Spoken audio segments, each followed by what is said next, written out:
¿Qué tal, comunidad? ¿Cómo se encuentran el día de hoy? Hoy estoy muy contento porque les voy a presentar a Alina Varela. Ella estudió la carrera de Ingeniería en Sistemas Computacionales en el TEC de Monterrey. Después estuvo trabajando en la empresa Busca Corp, donde se dedicaba a crear artículos de noticias relacionadas al mundo de los videojuegos para sitios web como por ejemplo levelup.com. También era presentadora de programas semanales donde acudían invitados de la Xbox en México y Yahoo. Tiene un canal de Twitch donde genera contenido y colabora con marcas como HyperX, Sony Pictures y Blizzard. También estuvo trabajando en Skybox Labs, donde desempeñó el cargo de QA Tester. También fue asistente de marketing y productora de videojuegos. Actualmente es productora en la agencia Gen Pop. Y bueno, Alina, me gustaría preguntarte cómo te encuentras el día de hoy. Muy bien, muchas gracias. Aquí contenta de estar contigo platicando. Fíjate, Alina, que vi en un tweet que publicaste recientemente que ya te dieron la ciudadanía en Canadá, ¿no? Muchas felicidades. Muchas gracias, estoy bien emocionada. Ya, contexto para todos, soy mexicana, pero vivo en Canadá desde hace 8 años y justo la semana pasada, seguramente en la publicación del video es otro tiempo, me acaban de dar mi ciudadanía canadiense al fin y se siente súper raro y bonito de que ya no tengo que preocuparme por temas de migración. Ya llegó a su fin. Muchas felicidades. Y bueno, Alina, me gustaría iniciar este podcast preguntándote cómo es que te nace este interés por los videojuegos. Digo, porque revisando tu información laboral, tus experiencias laborales, pues es innegable, ¿no? Que de alguna manera pues te gusta todo el tema relacionado con los videojuegos. Claro que sí, desde chiquitita, pues casi desde que tengo memoria he jugado, o sea, tocando un Atari 2600 sin saber qué hacer porque tenía 3 años. De repente a los 4 me regalaron un Game Boy de esos tabicotes, y desde entonces siempre jugué de todo. Me enamoré de los videojuegos y era lo único que hacía. O sea, obviamente como niña chiquilla hacía de todo, estar así afuera jugando bicicleta y todo, pero lo que más me apasionaba eran los videojuegos y fue desde ese entonces que yo dije, ¿sabes qué? De grande yo quiero trabajar en videojuegos. No sé cómo, no sé qué exactamente, pero yo quiero trabajar en videojuegos y eso fue lo que guió toda mi vida hasta este punto. Oh, padrísimo. En mi caso, ¿no? Un niño de los 90, estaba muy sonado o romantizado el hecho de que tú podías ganar dinero jugando videojuegos, ¿no? Y bueno, es que estaba surgiendo o se estaba dando a conocer pues esta posición donde tú podías entrarle a probar los videojuegos. Entonces yo me acuerdo que en esa época pues nos emocionábamos porque yo decía, oye, qué padre, ¿no? O sea, que me paguen por jugar. Obviamente sabemos que no es así de fácil, ¿no? Tú estuviste también en puestos donde tienes que testear, ¿no? Estos juegos y pues obviamente hay que hacer reportes, pues de todas estas pruebas que se tienen que realizar. Uno de esos juegos que te tocó testear fue el Age of Empires 2. No sé si me puedes platicar acerca de ello. Claro que sí, ese fue el primer juego en el que trabajé ya oficialmente como parte de la industria. Súper emocionada porque también fue mi primer trabajo en Canadá. Toda la historia de llegar a Canadá hasta obtener mi trabajo es una historia muy larga que es también para otro tema, pero específicamente hablando de ese juego, yo venía como tester super junior, o sea, era mi primer trabajo como tester. Es Age of Empires 2, pero la versión HD para Steam. Que creo que salió en 2013, si no me equivoco, y estaba testeando para el último DLC que salió para ese juego, que se llama Rise of the Rajas. Y fue toda una experiencia porque fue aprender, sí tenía nociones básicas de qué hacía QA, pero también luego aprendes de, ok, pues si estamos testeando, todas las mañanas jugábamos una partidita nada más para asegurar la estabilidad del juego, pero teníamos todo nuestro plan de testeo, porque a final de cuentas Age es un juego muy grande donde, ya sabes, puedes jugar partidas multiplayer, pero tienes todas las opciones de, ¿sabes qué? Hay que probar todas las civilizaciones posibles, probarlo también en todos los lenguajes posibles, porque hay veces que te encuentras bugs con lenguajes muy específicos, testear todas las campañas, asegurarte de toda la de customización. Hay muchas cosas que puedes personalizar, así creación de mapas, etcétera, etcétera, que hacen el juego tan complicado y con tantas posibilidades de que haya fallos en lugares donde no te esperas. Parte de mi trabajo en ese juego fue también mucho monitorear los reportes de la comunidad. Cuando tenían problemas con el juego, siempre yo estaba metidísima en los foros de Steam, así viendo de alguien reportó que está teniendo un problema en el juego en este idioma, en tal idioma, entonces tengo que investigar. Me acuerdo, tengo 2 bugs que son así como que yo estoy muy orgullosa de que sí pude encontrar cómo reproducir estos problemas porque eran así como que dificilísimos. Uno en particular me acuerdo que decía, oye, justo esto de estoy jugando un juego en este idioma y me crashea. Y fue como, ok, tengo que revisar.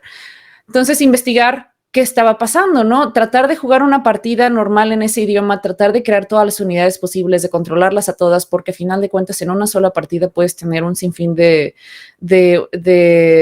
unidades, cada una sus distintos tipos. Entonces es saber como, ¿qué pasa si hago esto? ¿Qué pasa si hago el otro? Para no hacerte el cuento tan largo, el problema estaba en que únicamente en ese lenguaje en específico, si usabas tú a un monje y convertías a alguien, pasar el mouse encima de la barra de carga de su habilidad, crasheaba el juego. Y ese era el problema, pero súper, súper, súper específico, pero era algo con lo que se estaban encontrando la comunidad que jugaba en ese lenguaje. Entonces fue como, no recuerdo cuánto tiempo me tomó encontrarlo, pero sí requiere mucha, mucha investigación.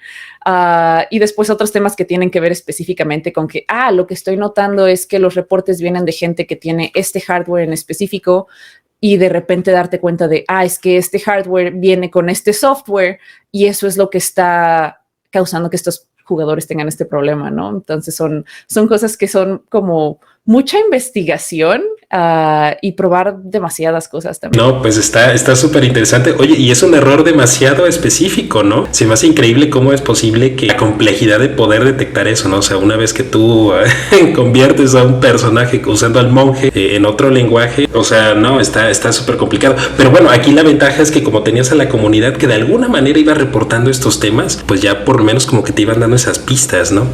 Sí, exactamente, ayuda muchísimo. Y más cuando te dan la información que buscas, porque muchas veces pasa que la gente es como, oye, tengo un problema y se me cierra el juego. Y es como, ok, pero ¿qué estabas haciendo? Dime exactamente qué estabas haciendo para que al menos sepa por dónde empezar, ¿no? Porque si solo me dices de se me cerró el juego, es ¿dónde se te cerró? ¿En el menú principal? ¿En la pantalla de selección de civilización? ¿Estabas jugando multiplayer? ¿Estabas jugando single player? Entonces es mucha información que tienes que consultar luego. Afortunadamente la comunidad que estaba mucho en los foros sabía qué onda, entonces muchas veces daban toda la información que necesitaba y pocas veces tenía que regresar y decirles, oye, ¿me puedes dar más información al respecto? O sea, hacerles la entrevistita de, a ver, dame cosas más específicas. De hecho, fíjate que ahorita que lo comentas es algo que se da muy común también en el tema de, yo creo que en todo el tema de la industria de desarrollo como tal, no nada más en la de videojuegos, porque si lo normal es cuando te reportan un bug, por ejemplo, un usuario, como tú comentas, no te dan esas pistas, te dicen, ¿sabes qué? Pues es que mi computadora no funciona, pero el desarrollador dice, bueno, en la mía sí funciona, ¿no? Pero está padre, ¿no? Porque tienes que hacer como que toda una tarea de investigación para encontrar exactamente las combinaciones de lo que hizo el usuario, el jugador, y encontrar ese. También me gustaría preguntarte, Alina, fíjate que también he visto que aparte de que trabajas directamente con el tema del desarrollo de los juegos, también trabajas con el tema de la promoción, el marketing. Me gustaría preguntarte cómo es esa labor cuando tú trabajas en un proyecto, en un juego que se va a lanzar, ¿no? Por ejemplo, preguntarte en el puesto que estuviste trabajando de asistente de marketing, ¿cómo es que tú te desempeñabas ahí? Hice tantito marketing, asistencia de marketing al principio de mi carrera. Ya tengo 4 años dedicándome 100% a producción, entonces me dedico 100% a todo lo que tiene que ver con project management. Básicamente organizar el equipo, planeación y demás. Hablando específicamente del lado de marketing que llegué a hacer, lo hice muy poquito en realidad. Cuando empecé mi carrera en la industria de los videojuegos, tuve la oportunidad de que me ofrecieran un puesto así como doble, donde es como, ok, tú aplicaste para hacer QA, pero es que tu experiencia también se ajusta, que nos ayudes tantito en temas de marketing y PR. Entonces, ¿por qué no los dos, no? Porque éramos una empresa muy pequeña, entonces había, bueno, no tan pequeña, la verdad, eran como 80 personas cuando entré, pero aún así se prestaba eso de vamos a usar así varios sombreros y yo feliz de la vida, ¿no? Porque me gustó mucho hacer QA y también me gustaba esto de marketing.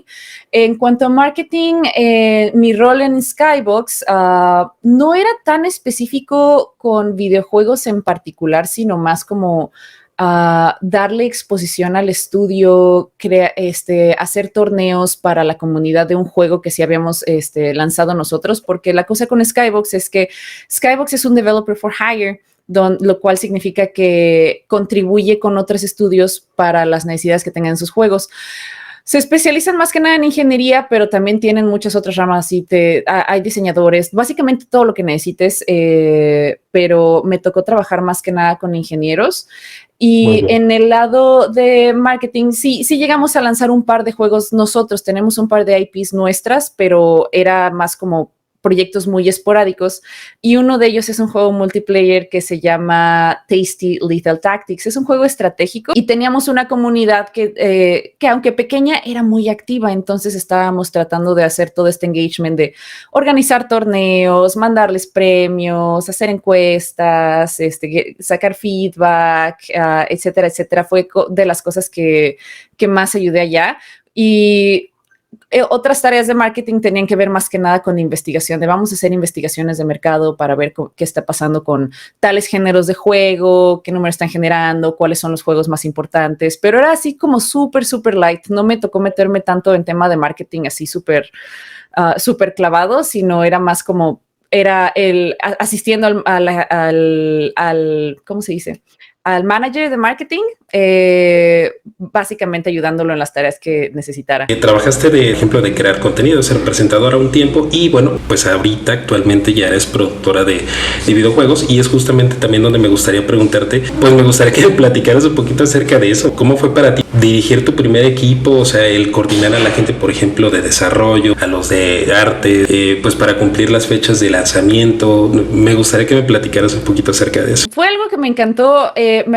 Fue igual trabajando en Skybox, en donde trabajé por 5 años, y son gente que quiero muchísimo porque es una empresa increíble que me ayudó a crecer un buen. Cuando yo estaba trabajando como QA, hice eso por 2 años en esa empresa, pero me habían comentado, oye, pues es que creemos que tienes potencial en moverte directamente a PR con nosotros. Y yo les dije, ¿sabes qué? No me interesa. Sí, muchísimas gracias, pero no me interesa. De veras, disfruté muchísimo estar trabajando directamente en juegos, y habiendo hablado con gente dije, lo que quiero hacer es producción. Siento que tengo las aptitudes para hacer producción, y me dieron la oportunidad de hacerlo. Tuvimos que encontrar la oportunidad correcta, lo cual tomó tiempo, pero ya que empecé a hacer producción como tal, mi primer proyecto fue más que nada con el rol de asistente de producción.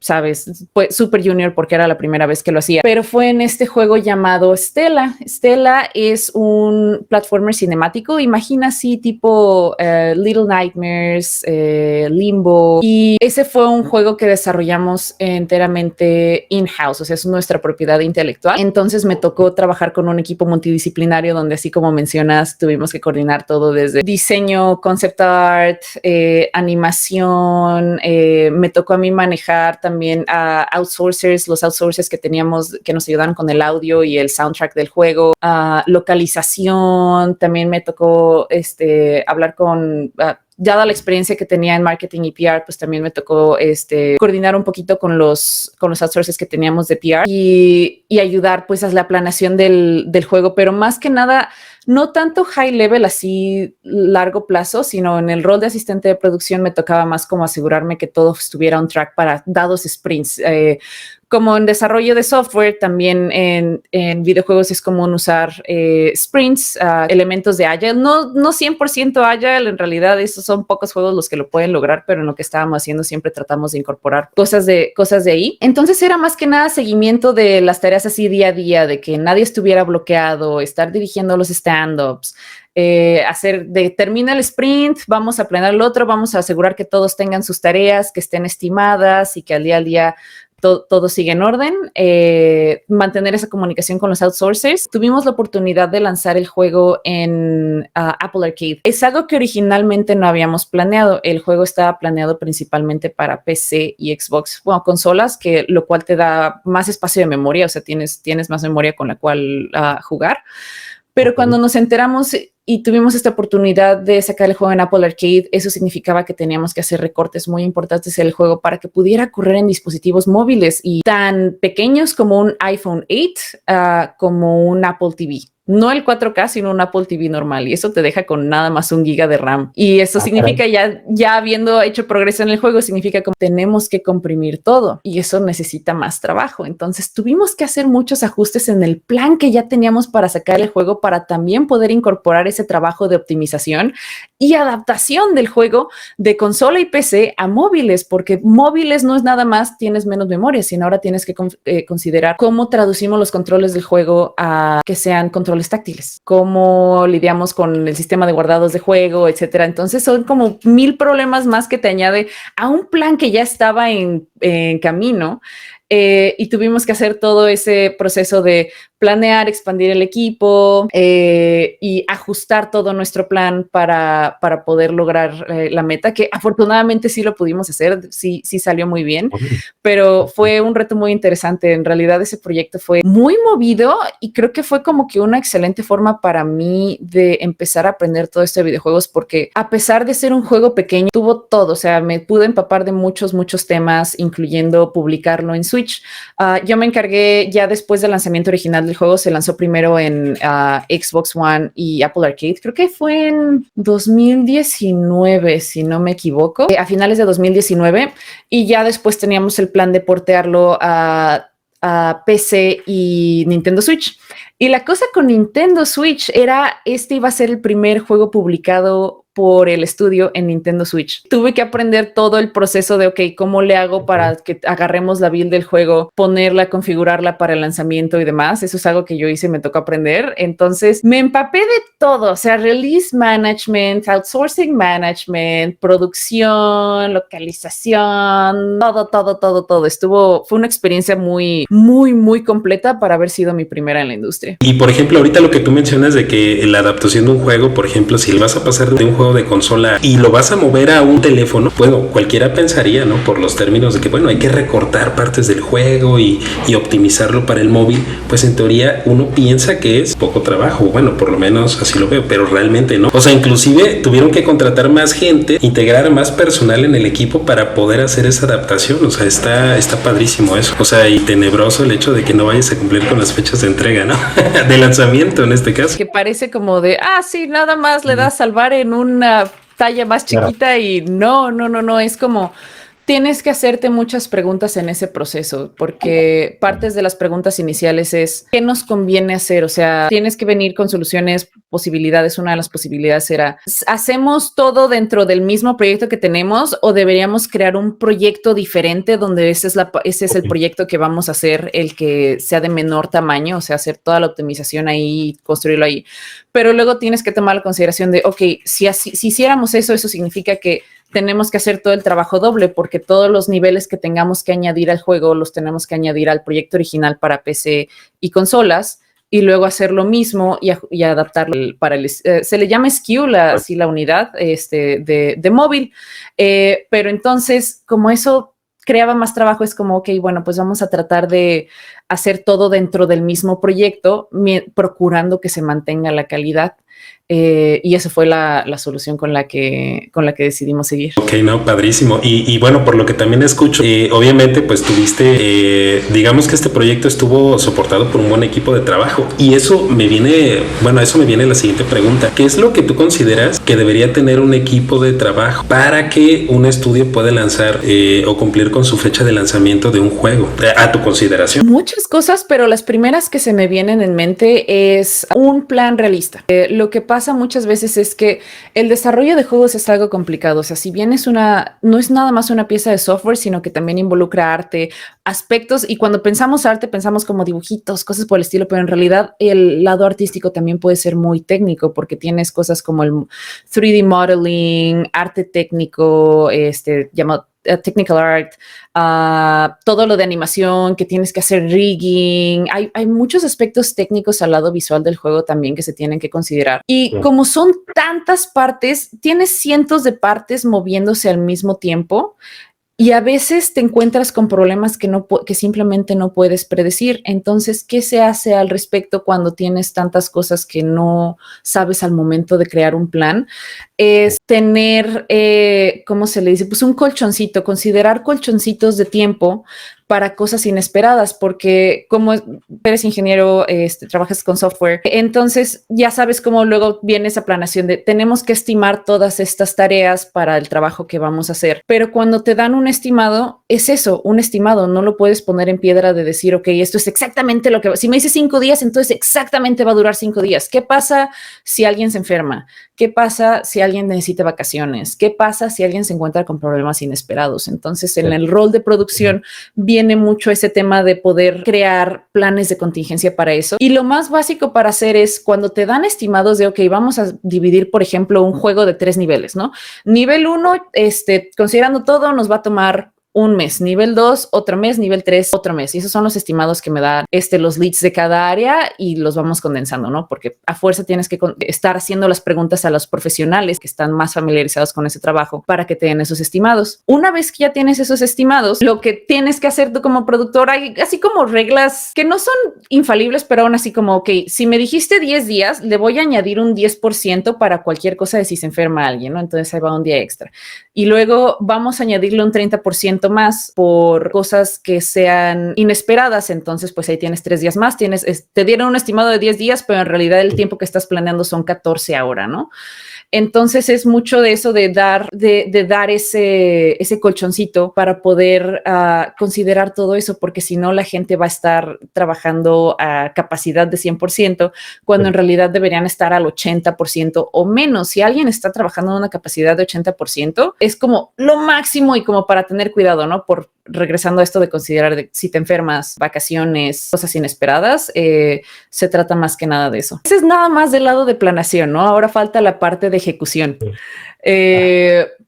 Porque ya que tienes ese plan, tienes definido cuánto va a durar cada cosa, tener tus milestones para poder tener puntos donde puedas medir ese progreso de manera concreta. La parte de la ejecución, pues mantener al equipo comunicado, asegurarse que puedan enfocarse directamente en su trabajo. O sea, para mí, por ejemplo, luego pasa muchas veces que la gente que tiene que hacer el trabajo la inundan con juntas. Y en las juntas no pueden hacer nada. Entonces el rol de project manager o productor es poder librar cuanto espacio sea posible para que la gente pueda hacer lo que se supone que tiene que hacer y no inundarlos en cosas burocráticas como juntas, hablar con tal y demás. Sí, porque de hecho los creativos pues quieren eso, ¿no? Estar trabajando, quieren estar desarrollando y pues sí, muchas veces quedan atrapados en reuniones, pues igual y se pueden simplificar como en un correo, ¿no? Por decirlo así. Y fíjate que ahorita que te escucho hablar me hace mucho sentido porque tiene mucho que ver también con la filosofía que leí en la página de Genpop. Hay una frase que me encantó que dice, trabaja donde quieras y cuando quieras. O sea, bueno, por lo menos yo lo que percibo de ese texto es que sabemos que el equipo está compuesto de personas profesionales, o sea, sabemos que tienen capacidades, entonces como la empresa confía en ellos para que puedan desarrollar o ir cumpliendo las metas como tal. Me gustaría que me platicara un poquito acerca de eso, de cómo es que ustedes llegaron a esa conclusión, ¿no? De que así es como trabaja mejor el equipo, ¿no? O sea, porque es algo como innovador. Entiendo que ahorita por el tema del COVID, la pandemia, pues los equipos de trabajo trabajamos a distancia, ¿no? Pero de alguna manera como que estamos atados a un horario, ¿no? No tanto por objetivos, pero eso es algo que ya se está dando. Entonces no sé si me puedes platicar un poquito acerca de la experiencia de Genpop, cómo lo manejan ustedes. Claro que sí. Y mira, para mí, viniendo como mexicana que llegó a trabajar un poco en el país, no tuve tantos años de experiencia trabajando en México, pero tú sabes la cultura mexicana donde tienes que hacer horas nalga, ¿no? De que a fuerza tienes que sentarte mínimo 8 horas y si no lo estás haciendo, algo está mal. O trabajar lo más posible. Entre más tiempo estés pegado a tu computadora significa que trabajas mejor, pero no es así.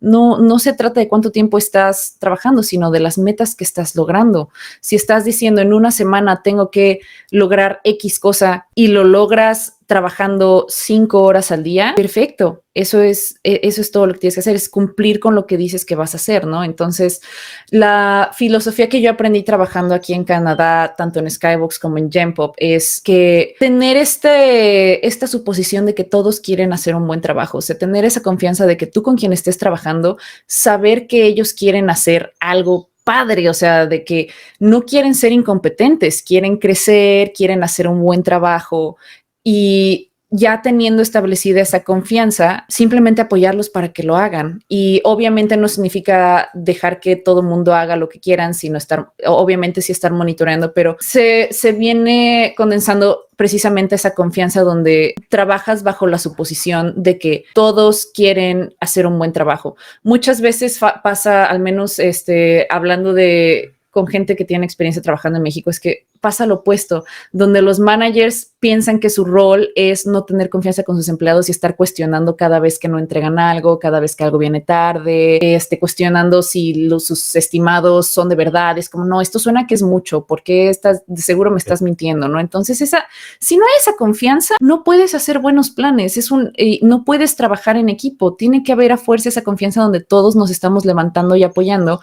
Y si alguien se tropieza, ayudarles y descubrir, hey, te tropezaste, pero vamos a ayudar a que te levantes, vamos a aprender de ese tropiezo para ser mejores más adelante y ya sabemos cómo prevenirlo en el futuro, ¿no? Entonces tomar esa seguridad psicológica, que es este concepto donde cometer errores es bueno, donde no no regañar a nadie por cometer errores, tomar riesgos, porque a final de cuentas no somos seres infalibles. Todos estamos aprendiendo y la forma en la que podemos arriesgarnos a buscar soluciones más creativas, a tratar de mejorar cosas, es sin tener miedo a fallar. Entonces, cuando pasa que estás en una situación donde tú sabes de que, oye, es que quiero intentar algo, pero si sale mal, me van a regañar y me van a decir que por qué la cagué y que por qué no lo hice de tal forma, pues entonces te vas a quedar en esa cajita que ya sabes que no te van a regañar. Entonces, ¿qué pasa cuando al contrario es como, quieres intentar algo, vamos a hacerlo, y si fallas, no pasa nada, vamos a intentarlo otra vez, vamos a ajustar cosas y vamos a seguir proponiendo y creciendo? O sea, parte de crecer es fallar. Entonces, esa cultura donde podemos innovar y arriesgarnos es una cosa crucial para cualquier equipo de trabajo, que parte desde la confianza, sabiendo que la gente quiere hacer un buen trabajo. Como tú lo mencionaste, de alguna manera, si a nuestros equipos de trabajo le damos esa libertad de que propongan, aunque se equivoquen, pues estamos incentivando pues la innovación, ¿no? Está muy padre lo que comentas. Ya cambiando un poquito de tema, fíjate que aquí en México hay varios estudios de videojuegos que pues de alguna manera, por falta de recursos, pues ellos tienen que financiar sus propios juegos como tal, sus lanzamientos. Entonces, normalmente el creativo siempre quiere lanzar la mejor versión de su juego, y claro, ¿no? Pues obviamente queremos lanzar la mejor versión de nuestro trabajo, pero me gustaría preguntarte tu opinión acerca de, ¿tú crees que sea conveniente invertir un año completo con recurso personal para lanzar la mejor versión, o lanzar versiones beta para probar, para ver si a la gente le gusta y de ahí empezar a mejorar el juego como tal? ¿Qué opinas, Alina? Uy, esa es una muy buena pregunta y muy compleja, ¿eh? No creo que haya una respuesta correcta, porque a final de cuentas, si hubiera una respuesta correcta, todos los estudios estarían haciendo lo mismo. Pero definitivamente hay formas donde ambos casos son exitosos. Puedes ver, por ejemplo, hoy en día ya lleva varios años pasando esto del Early Access, ¿no? Juegos que salen en Early Access donde están abriéndose al público para poder recibir feedback, pero es muy explícito esto de que el juego no está terminado, está en Early Access. El Early Access puede ser ya sea gratuito o con dinero, que parte, si compras un juego en Early Access, estás apoyando el desarrollo de ese juego porque les estás ayudando a financiarlo. Pero depende mucho de los objetivos que tengas con tu visión. Nosotros, por ejemplo, en el caso de Genpop, con el juego que estamos desarrollando, sí estamos buscando ser transparentes. Ahorita estamos en una etapa muy, muy temprana de nuestro juego y es un shooter, tercera persona competitivo, basado en clases, así tipo Overwatch, más o menos, pero tenemos cosas muy, muy particulares para nosotros. Por ejemplo, los protagonistas son slimes. Los slimes en los juegos siempre han estado ahí, pero rara vez tienen protagonismo y son así como su propia entidad con inteligente, con toma de decisiones y demás. Entonces estamos tratando de hacer eso porque nos gusta mucho y estamos tratando de hacer una idea súper fresca, a pesar de que el género de shooters es muy competido. pero estamos tratando de innovar ahí y es parte de los riesgos que estamos tomando para poder traer esa innovación y algo súper fresco. Y algo de lo que queremos hacer cuando estemos listos es precisamente tener esa transparencia con nuestra comunidad, de decirles, ok, bueno, pues aquí hay builds del juego donde puedes probarlo, necesitamos feedback, denos su feedback y seguirlo desarrollando, y obviamente usar ese feedback para mejorar las cosas. Pero hay veces donde si tú ya tienes una visión en un juego donde quiero contar una historia, o sea, también viene en el género, ¿no? Imagínate un juego single player que quiera contar una historia, no puedes hacer ese tipo de pruebas, porque es una experiencia donde si ya se la cuentas a alguien para probarla, ya no va a tener el mismo impacto cuando la termines, porque ya habrás tenido parte de esa experiencia, ¿no? Entonces imagínate, por ejemplo, un juego como God of War, si lo abrieras al público para que lo probara y diera feedback, te arruinas la experiencia, ¿no? Entonces, sí, esto no significa que no hay que hacer playtests. Definitivamente las playtests tienen que estar ahí, pero depende de la escala, ¿no? O sea, qué tan grande debe ser la escala del playtesting, porque obviamente tienes el caso de hacer focus groups, donde los focus groups tienes un grupo pequeño de gente de ciertas, tú trabajas con una agencia especializada en eso y le dices, necesito gente de estas diferentes audiencias para que prueben el juego y nos den su feedback, ¿no? Y ya agarran ese grupo de gente, puerta cerrada, tienen que firmar un NDA para no decir nada y dan su feedback, y con eso tomas en cuenta los cambios que tienes que hacer, ¿no? Luego tienes juegos multijugador, donde la cosa con los juegos multijugadores que son juegos que estás esperando que la gente juegue por mucho tiempo. O sea, estamos hablando de, idealmente queremos que este sea el juego que quieras jugar casi todos los días por años, ¿no? O sea, piensa League of Legends, Dota, etcétera. Se me están olvidando todos los juegos ahorita, pero pues más o menos ves por dónde voy, ¿no? O sea, ahí en ese caso sí es súper importante tener esas playtests, pero ya depende mucho del desarrollador y su visión, qué tanto quiere arriesgarse, qué tanto feedback quiere tener. Si tú das feedback de un juego, no significa que el feedback va a ser implementado 100%, simplemente ayuda a considerar cosas, es información que nosotros podemos usar para guiar nuestras decisiones, pero no significa que cada pieza de feedback que te va a dar una persona es algo que vas a implementar, ¿no? O sea, no es como, deberías poner una escopeta. Ok, entonces tenemos que poner una escopeta, sino es como que alguien quiere una escopeta. 100 personas ya nos dijeron que deberíamos atender una clase con escopeta. Vamos a evaluarlo. Se alinea con lo que queremos hacer. Vamos a hacer ese como deep dive de tomar todas las consideraciones que tenemos que tener a la hora de pensar en esa idea. Y con base en esa información que investigamos, decir, ¿sabes qué? La idea de la escopeta está muy chida, pero va a romper todo lo que estamos haciendo ahorita. Entonces vamos a dejarla ahí por ahora. Pero es ese balance de tu visión contra lo que estás escuchando de la comunidad y tener la diligencia de investigar si hace sentido o no. Fíjate que me gustó mucho el ejemplo que diste de God of War. Pues como tienes una historia ya trabajada, pues obviamente pues el hype, ¿no? Disminuye si lo haces público, ¿no? A la comunidad, ¿no? Está padre, ¿no? Los dos casos que presentas. Pues yo creo que esto va a ser muy enriquecedor para todas las personas que tienen pensado crear un estudio de videojuegos y bueno, pues justamente tienen ese dilema, ¿no? Si me pongo a trabajar un año completo con mi equipo de trabajo para lanzar la versión que tengo en la cabeza, o pues voy sacando las versiones beta, ¿no?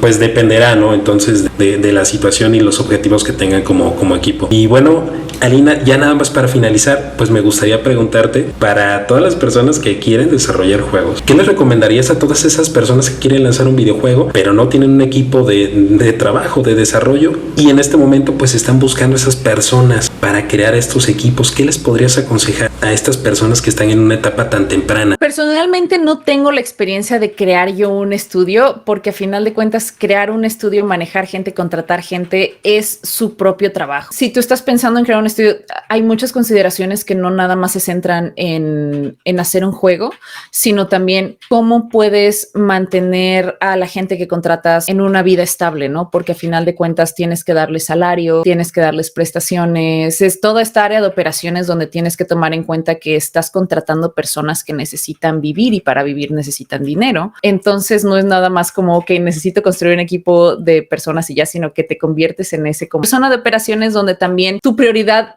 ya no deja de ser solo el juego, sino mantener a flote a tu estudio. Entonces es un trabajo muy grande que si quieres tú empezar un estudio, es como que tengo la idea de este juego, pero también tengo que averiguar de dónde voy a conseguir los fondos, cómo voy a contratar a la gente, qué tantos fondos puedo conseguir para poderles dar trabajo, aunque sea por un año o por el tiempo que necesites. Entonces, eso es como que las partes específicas de, a final de cuentas, fundar una empresa, porque sea el producto que sea que estés haciendo, si estás necesitando contratar gente, se convierte en el problema de tienes que manejar una empresa independientemente del producto que tengas que hacer. Dicho eso, hacer juegos es muy complicado y para mí, si alguien está empezando a hacer un juego por primera vez, les recomiendo que empiecen chiquito, porque luego pensamos mucho, a mí también me pasó de, para mi primer juego quiero hacer una cosa triple A que va a tener todas las features del universo y va a ser súper complicado. Es como empiecen chiquito, con juegos bien sencillos para que al menos puedan aprender un poquito del pipeline. Es como que si, métanse a game jams, pueden, yo lo que recomiendo siempre son los game jams. Los game jams son básicamente como hackathons, pero de hacer juegos, donde tú puedes ir,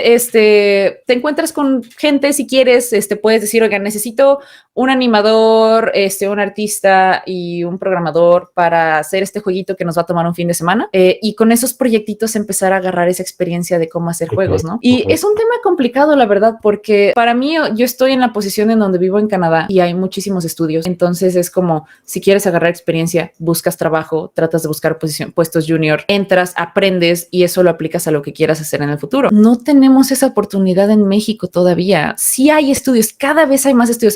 La industria ha estado creciendo, ha ido cuesta arriba porque hay muchas cosas en contra de que se tienen que enfrentar a estos estudios para poder sobrevivir, pero no es tan fácil poder decir como de, ¿sabes qué? Me voy a meter a un estudio para trabajar de QA. No puedes nada más meterte a Google a buscar trabajos de QA en videojuegos en México porque no va a haber, es rarísimo que haya. En cambio, en otros países sí. Entonces es como, es una pregunta muy difícil en ese aspecto porque la oferta de trabajo en videojuegos en México es extremadamente diferente a otros países como Estados Unidos y Canadá. Bueno, pues muchas gracias por la recomendación. Sí entiendo que es bueno, ahora sí que la pregunta no iba tanto a tu área de experiencia, pero aún así se agradece lo que tú comentas, ¿no? Todo lo que hay que contemplar previo al lanzamiento de un juego, ¿no? Hay que preocuparse también por tu equipo de trabajo. Y bueno, Alina, ya para finalizar este podcast, pues me gustaría que nos dijeras en qué redes sociales te podemos estar siguiendo. Ahorita mis redes sociales no son tan activas, pero por si me aparezco, me encuentran en Instagram, Twitter y Twitch como Alienation. Perfecto. ¿Y algún anuncio que quieras dar sobre que visitemos tu canal o algo, por ejemplo? Pues sí, si se quieren dar una vuelta por mis streams de vez en cuando, hago muy poquitos, pero nos la pasamos bien padre. Igual, pues estoy trabajando en este juego en Gen Pop Interactive, que estamos trabajando durísimo en eso. Entonces, eventualmente, cuando estemos listos para hacer algún tipo de anuncio, lo voy a estar compartiendo en mis redes sociales. Estoy esperando que más tarde este año podamos dar, aunque sea un anuncio súper chiquito. Todavía nos falta mucho trabajo en el juego, pero para que al menos puedan aprender más de nosotros. Perfecto, excelente. Pues entonces, comunidad, ya lo escucharon. Si quieren estar más enterados de estos temas, pueden seguir a Alina en sus redes sociales, lo estaremos poniendo en pantalla. Y bueno, Alina, pues muchas gracias por haber aceptado la invitación, por haber compartido un poco de tu experiencia con la comunidad y espero que próximamente podamos platicar de nuevo. Muchísimas gracias por la invitación, Jonathan. A ti, te mando un fuerte abrazo desde